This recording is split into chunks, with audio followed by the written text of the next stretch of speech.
Mga kabalik, mga ka-mindshift, real talk tayo. Minsan sinasabi natin may international law, may ruling, may karapatan ng Pilipinas. Pero ang tanong, bakit parang wala namang nangyayari kapag binubuli tayo? Ganito na lang. Isipin mo si Juan may laruan. Nagaw ni Jose. Pumunta sila sa barangay, sabi ng barangay. Kay Juan yan, mali si Jose. Okay na sana tapos umuwi na. Pero kinabukasan, binalikan ni Jose si Juan. Inagaw ulit yung laruan, tapos si barangay nanood lang. Walang tanod, walang humarang, walang nagbalik ng laruan. Yan mismo ang punto ng Pilipinas at China sa West Philippine Sea. May mga legal na proseso at desisyong nagsasabing may karapatan ng Pilipinas.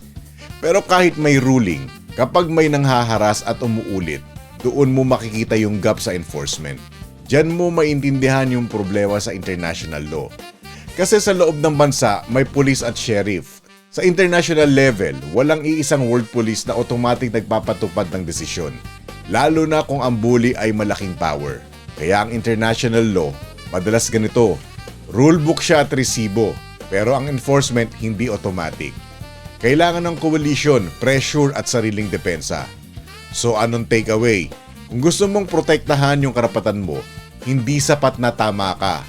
Kailangan mo rin ng tanod system mo, allies na handang sumuporta, presence at capability sa dagat, malinaw na ebidensya at documents para walang baliktaran, at consistent na tindig na hindi pa iba-iba.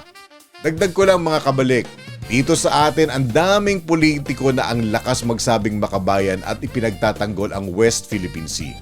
Pero straight question, paano mo ipagtatanggol ang bayan kung ikaw mismo ang nagnanakaw dito sa loob? Pag nangungurakot ka, ninanakawan mo rin ang ordinaryong Pilipino ng disenteng buhay, ng maayos na kinabukasan at ng dignidad. Kaya ang depensa ng bansa, hindi lang laban sa bully sa labas, dapat malinis din sa magnanakaw sa loob. Mga kabalik, mga ka-mindshift, ito ang reality check.